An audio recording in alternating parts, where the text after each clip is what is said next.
Welcome to the American Conservation Experience podcast. Get ready to meet the inspiring individuals who are the driving force of conservation projects across the country. From the towering peaks of our national parks to the vital ecosystems of our wildlife refuges and beyond, we'll introduce you to the dedicated people who are making a tangible difference. Join us as we shine a light on the often unsung heroes who build and maintain our trails, revitalize crucial habitats, and so much more, all powered by the energy and commitment of thousands of young adults. So let's dive in and explore the world of conservation together. Thanks for joining us. Thank you, everyone, for joining us on another episode of American Conservation Experience. Today, we'll be tackling the topic of why conservation, and I am very excited to have our two guests here today. Our first guest is Silas Patten, who is currently an EPIC member, currently serving with the Bureau of Land Management, but previously held a position with Fish and Wildlife Services. And we also have ACE Fish and Wildlife Division Director, Bley. Thank you so much for joining us today. Thanks, Elyse. I'm really excited to be here. Thanks for having me. Good to be here. As we get started, I would love to learn a little bit more about both of you and kind of your backgrounds. Silas, will you share a little bit about yourself? Yeah, so I am from Wisconsin, and I went to school in La Crosse on the Mississippi River. I got a degree in communication, and then I completely changed course and became a park ranger and then a crew leader with the Wisconsin Conservation Corps. And now I've worked for ACE for almost a year.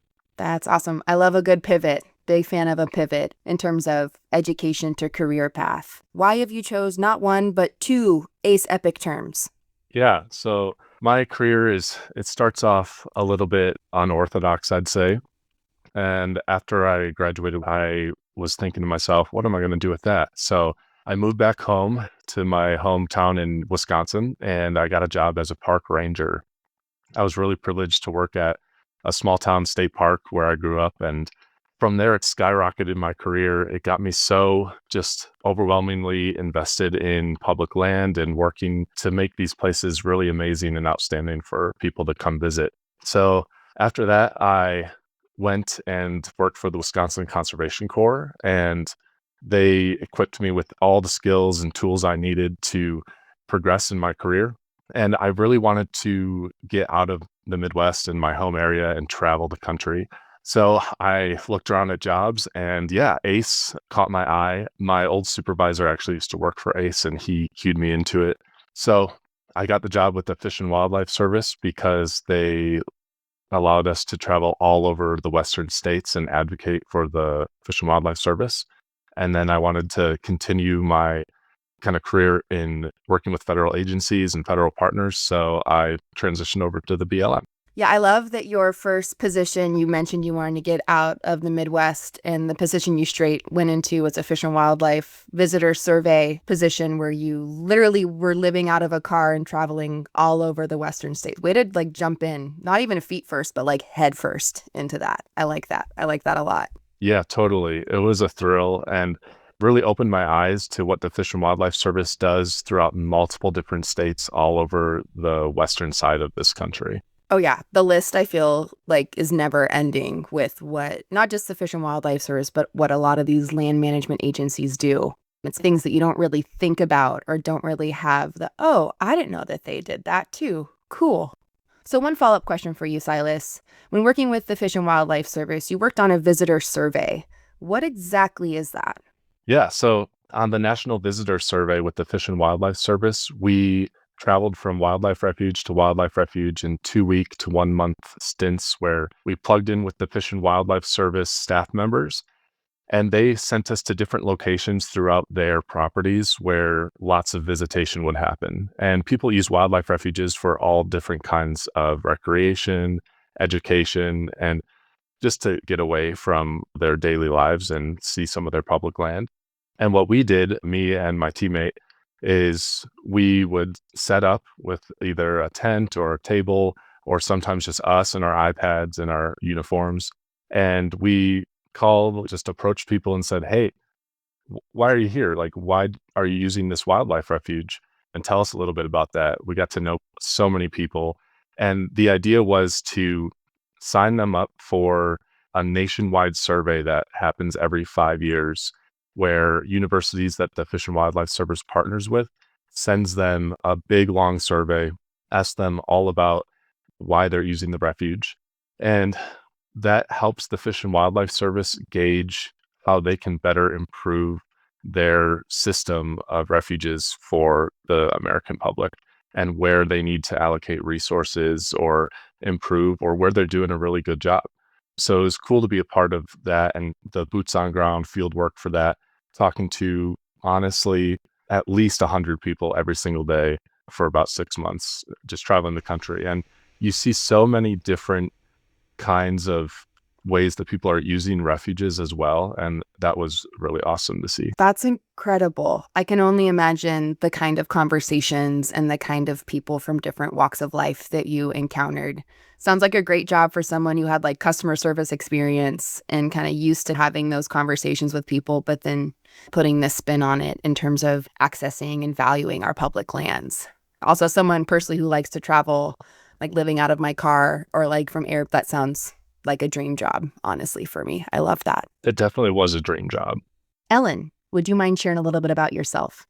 So I grew up in Ohio. I went to college in Tennessee and got a degree in earth and environmental science and engineering science. After college, I was ready for an adventure and wanted to move west. So I took a position with the ACE BLM division in California doing wilderness inventory work.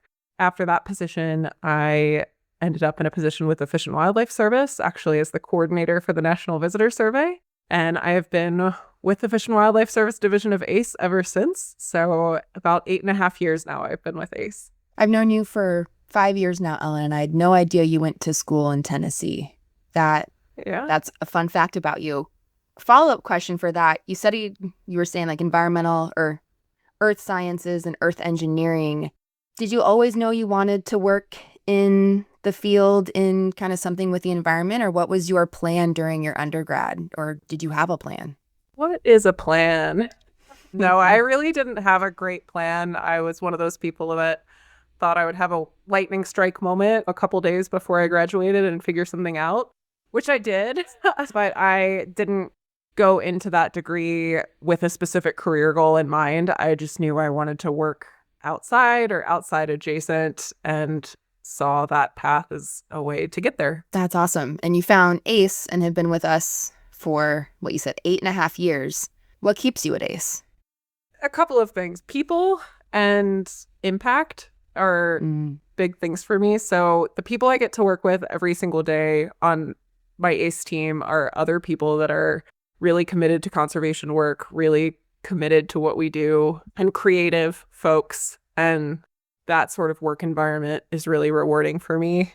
And it's also really rewarding for me to know that the work I do every day is having a really tangible impact on conservation, specifically with the Fish and Wildlife Service, work being done on refuges every single day because of the paperwork that I push through, because of the organization that I work at. And that's really cool.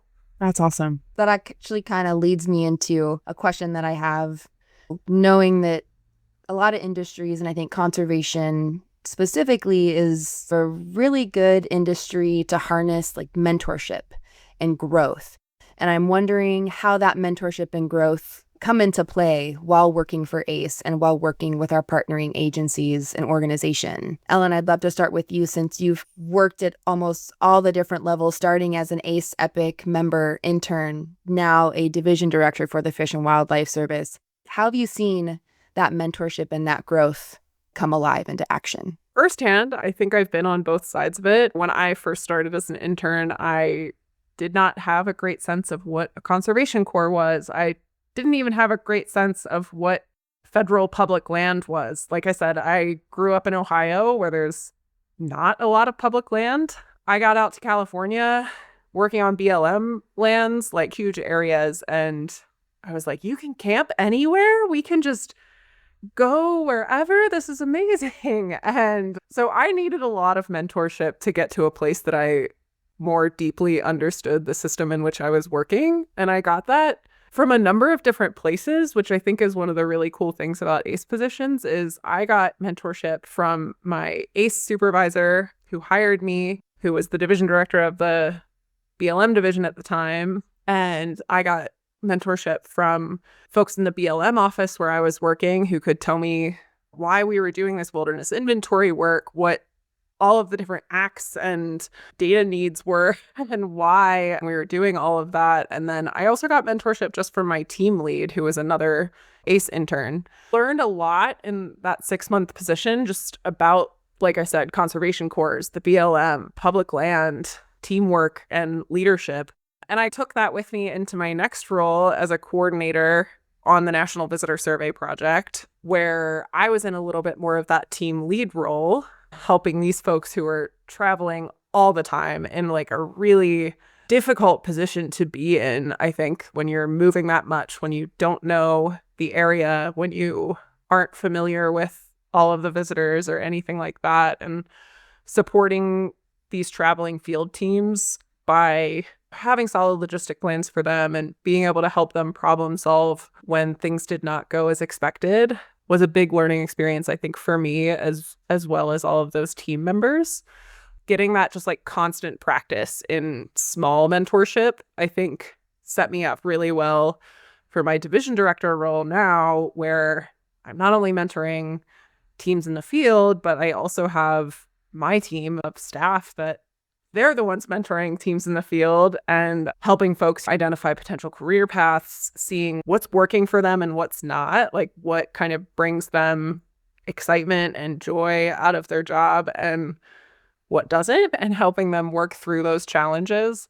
It's really rewarding. And I think I'm still learning every day about what it means to be a good mentor, as well as getting a lot of mentorship from people who have a lot more experience than me, like Dave, like my former supervisor, like the folks that I work with in Fish and Wildlife Service all the time. A lot of them are career biologists or refuge managers and have tons and tons of insight and have dealt with a lot of really unique situations that they have learned a lot from. And so I get to learn from them. I love that. I love that you can be a mentor and a mentee at the same exact time. And I think it's the art of being able to flip that, to be able to pay that forward in a mentorship role. And I know that just from chatting with your team members here at ACE and the staff members, you've provided a great role model and a great guiding light within the Fish and Wildlife Service. So it's really fun to see and to hear how that transition affected you, and you were able to really implement that kind of within your own team. That's really neat. Now, flipping to you, Silas, I feel like you're in the thick of mentorship. I feel like, especially going back to back with a couple different EPIC roles and then getting your start working with the Wisconsin Conservation Corps to really help set that foundation for you. On the day-to-day, what does mentorship or being a mentee look like for you in your day-to-day life? Yeah. So in the Conservation Corps, mentorship was really important. And I think it's part of what is so appealing about working in conservation. And it's about connecting with people. And so I really appreciated being poured into by my supervisors and really all of the different project partners that I've been able to work with through the Conservation Corps. And that goes from a small nonprofit, a local guy who just gives you some tips and tricks about trail work, all the way up to the federal level, where I was meeting some really amazing people with the Fish and Wildlife Service or the National Park Service who are just really open to just pouring out all of their knowledge into young people like me who are popping in and out on a little project, but they just are so full of life and energy, and they want to see the next generation really come up and be good stewards of the land. And that could look like practically how to build a really solid resume and how to navigate USA Jobs, how to connect with people. And I think that is something you can be taught as well. And through mentorship, people have shown me just how to be open to mentoring. And then I'm able to take that, kind of like you were saying, Ellen, and then mentor the people that I had the privilege of leading as well as a crew leader. And then in my time with ACE, it's a similar story. I've been able to meet so many different working professionals who would take us on little excursions. We have our main role, or our main job in my last position, to connect with the public and talk with them and get to know them. But if we met our certain quota and had a lot of extra time, then they would take us out on things like a disease survey. So looking at different carcasses on a wildlife refuge, and that opportunity led to seeing a pack of 20 wolves. And it's stories like that where I've learned to just, when I'm getting mentored, just say yes, just let them do their thing. And you're going to have some awesome experiences, because I guarantee almost everyone in conservation has your best interest at heart and they want to get you involved. So it would look like going and doing some sampling on sea turtles in San Diego, or getting to drive through a field of American bison on the plains of Nebraska, or hiking to the top of an escarpment in Arizona to look down at a restoration project on the Colorado River. And these are things that if you, as a mentoree, someone who's being mentored, if I was not open to being mentored and going along with these opportunities, then I would have completely missed out on some really amazing things. So I think as someone who's mentored, I play a role too in being open to it.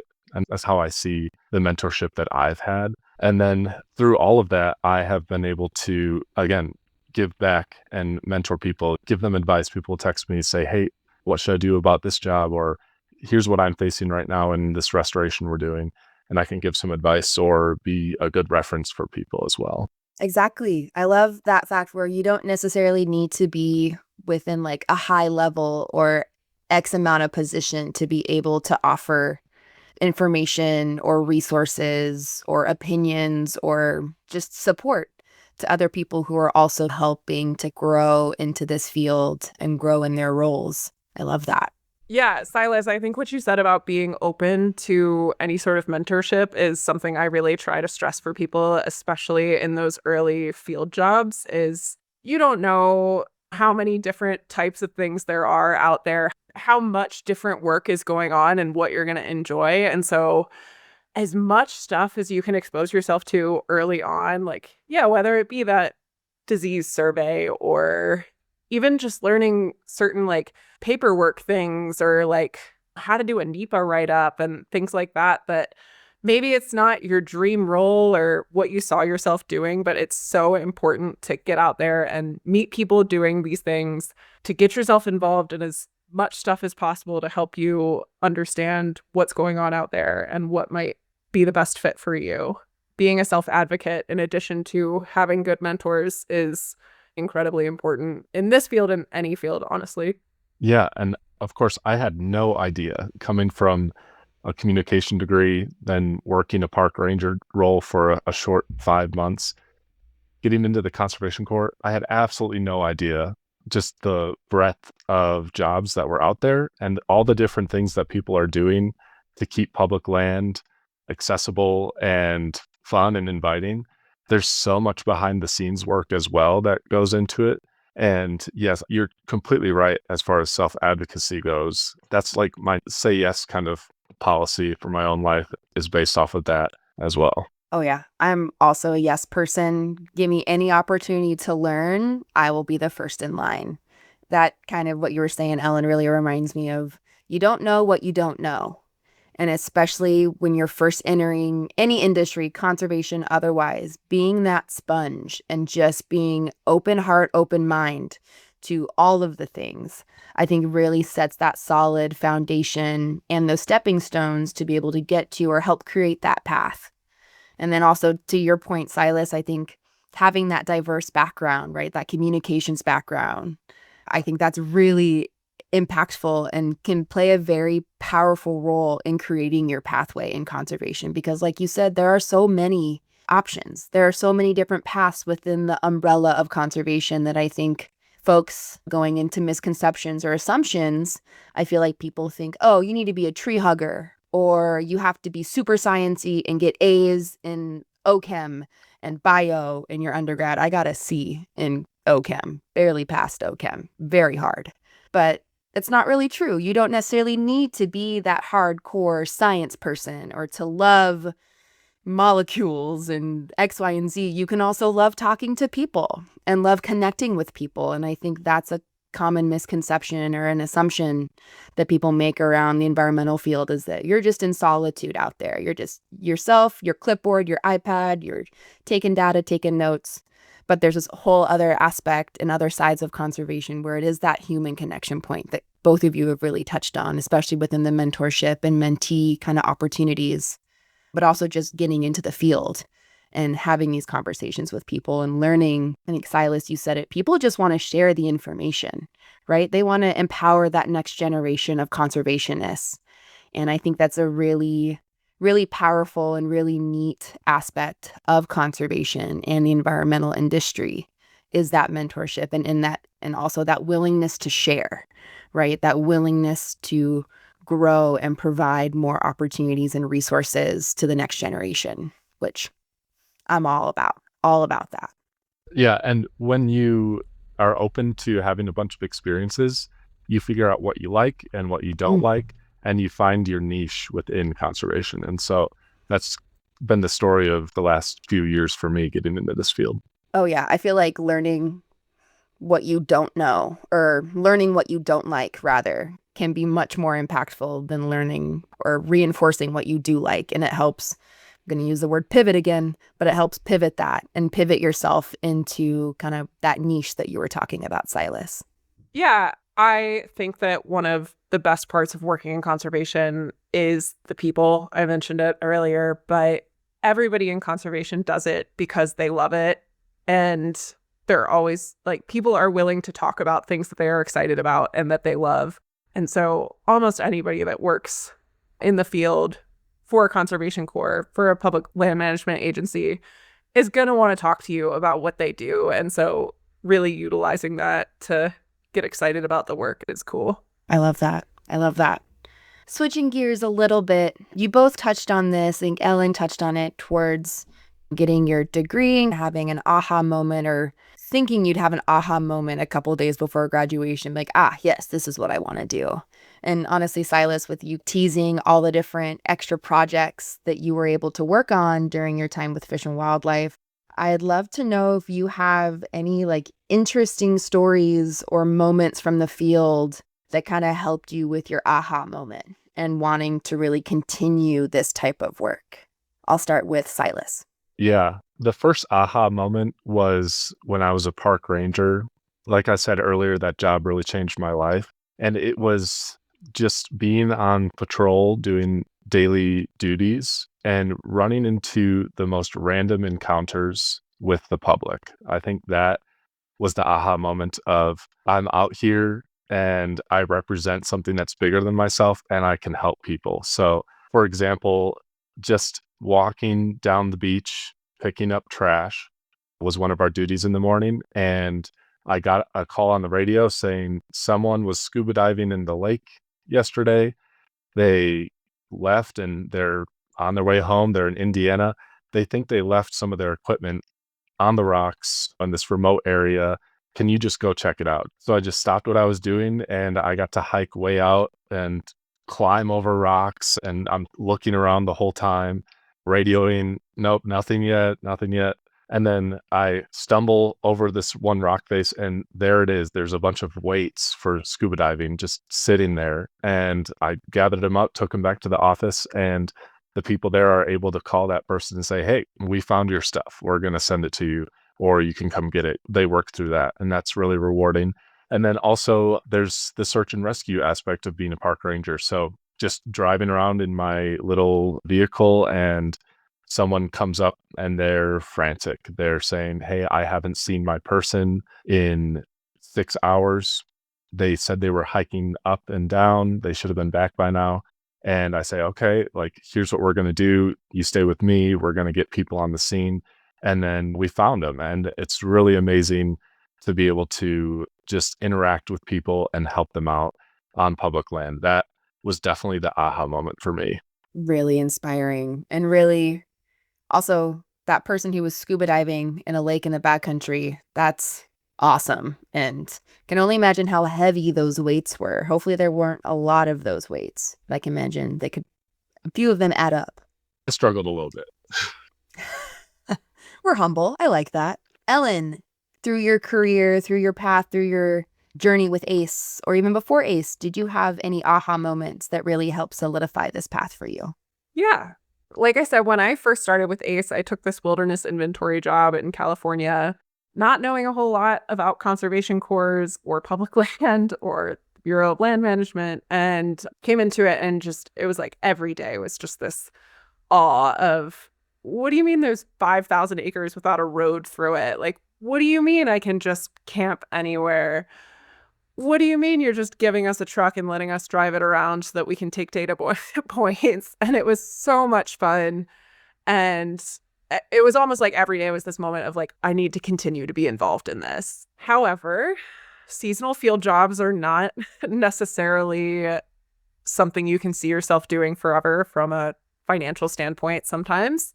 So for me, it was when I ended up taking the position as the visitor survey coordinator that was meant to be a little bit more of a long-term position, more office-based, but still very field adjacent. And starting that job and being in a Fish and Wildlife Service office every single day and seeing these people that have made a career out of similar work, I was like, oh, this can be a career. This doesn't just have to be a couple seasons of me doing really cool field work. I can be near this for a long time. I can be working in this realm for a long time. And there's jobs out there that I didn't even imagine existed. I didn't know that director of a, program at a conservation corps was something that I could do and something that I would enjoy. But here I am. And it's really rewarding to know that I can do this for a while. Yeah, Ellen, and that was a big part for me too of like, there's so much land out here and it seems like there's not enough people to take care of it. So I just want to be a part of that.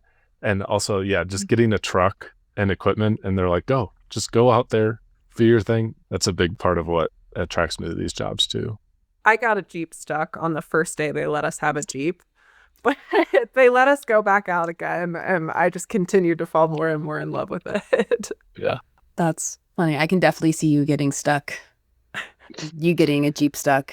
I mean that in the most endearing way possible, Ellen. It was a learning experience. I'd never get a Jeep stuck today. Oh, no, never. That's funny. That also both of your responses kind of help. Again, another phrase comes to mind with the global need and like local action, right? Like there's so much land in the West, right? There's so many acres, so many miles to manage. How do we help scale that down? And I think conservation, the work that we do here at ACE, really helps that concept of, all right, there's this huge global need, but this local action is how we address and kind of chip away at that change at a granular level. Are there any projects that come to mind that really helped you go zoom it in a little bit from that global need to that local action? Or any projects come to mind in that regard? Silas, let me put this to you first. Yeah. So I think for me, I have seen the global need be localized through most of my invasive species projects. So we're managing the land and making sure that we're restoring it to as pristine a native habitat as we can. And a lot of times in the Midwest, that looks like battling things like invasive Eurasian honeysuckle or common or glossy buckthorn.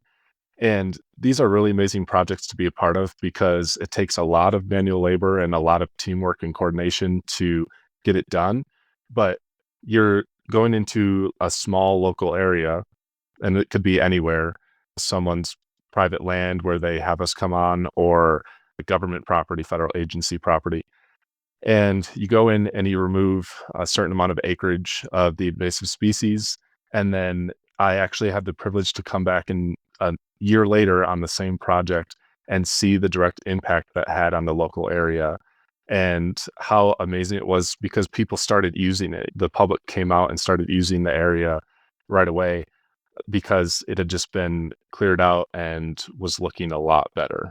That's awesome. I love being able to see the fruits of your labor, if you will, to throw in more cheesy quotes and sayings into this.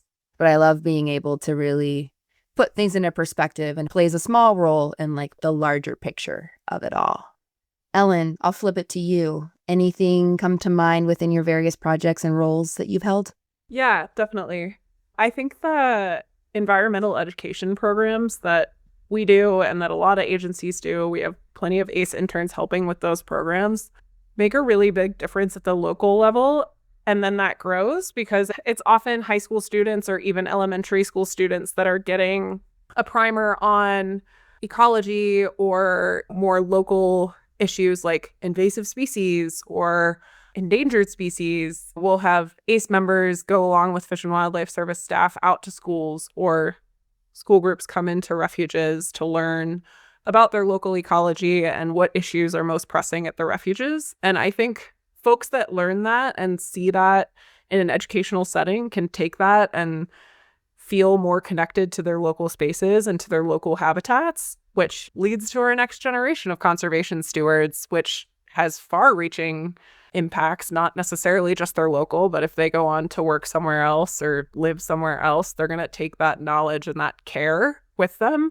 We help facilitate a number of YCC programs, which are high school-aged programs over the summer at wildlife refuges where they help out with projects on the refuge, but also have that experiential learning to help them feel more connected to the spaces around them. And we've had a number of kind of alumni of those programs come on to do ACE positions and then go into federal positions or work with their local refuge. And it's really cool to see that progression from just a high school student that doesn't know a whole lot about their local refuge to working there, going off and working somewhere else where they're able to keep up that care and enthusiasm for their local habitats and for conservation as a whole.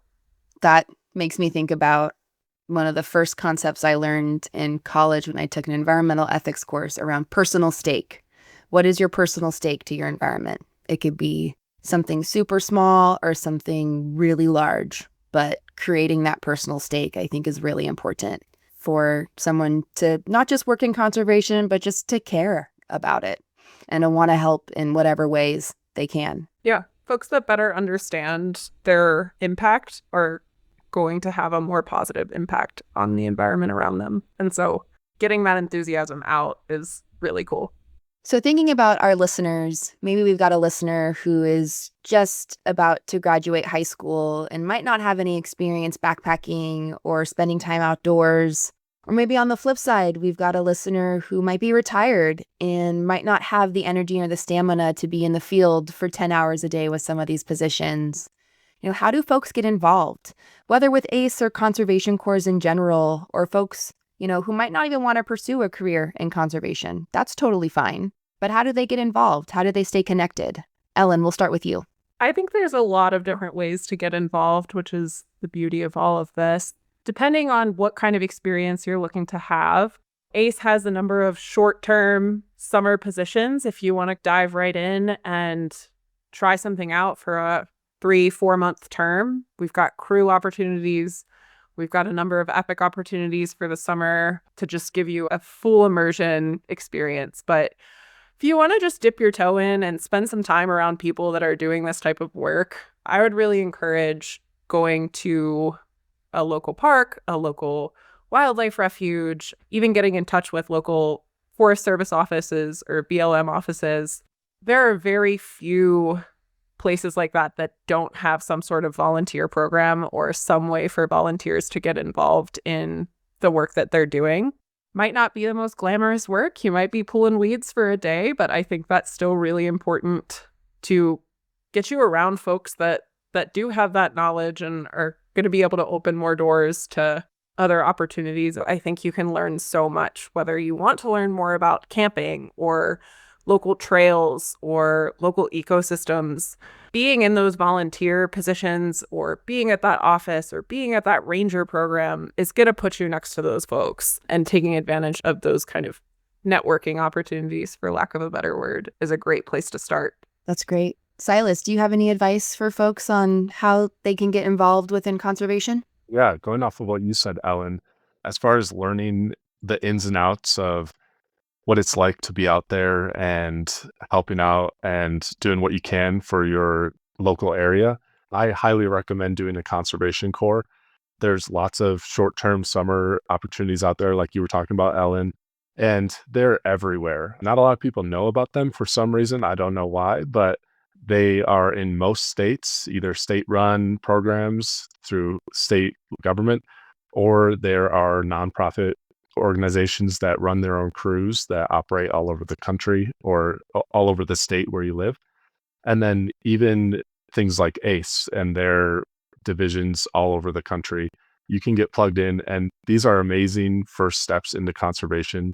And what you'll learn is things like the basic camping skills, setting up a tent, cooking out in the wilderness, waking up early in the morning and getting ready, putting on all your PPE, getting in the truck, going to the work site. You'll do a little bit of hiking or a lot of bit of hiking, depending on what you sign up for. And along the way, you're going to learn a lot of essential skills for that kind of starting position into conservation, such as habitat restoration, trail work, boardwalk construction. And then from there, you're going to meet so many professionals that you'll learn more about conservation from. Great. That's awesome. Thank you both so much for that advice, and even makes me think about ways that even though I work in conservation, I can still volunteer and give back. But thank you both, Ellen and Silas, for joining me today on an episode of American Conservation Experience. For folks listening, if you know any young adults who are really interested or really enjoy the outdoors and would maybe enjoy this experience, you yourself or someone that you know, have them visit usaconservation.org to get started and learn more about our programs. Again, Silas and Ellen, thank you so very much for joining me today. I appreciate chatting with you guys. Thank you, Elyse. It's been great to be here. Yeah, thanks for having me, Elyse. Thanks for joining us. Stay tuned for upcoming episodes and subscribe to our podcast on your favorite platform. Also, be sure to check out our website at usaconservation.org. Thanks again for listening, and we hope you'll continue to be part of our journey as we go behind the scenes with the dedicated individuals working tirelessly to protect and preserve our natural wonders.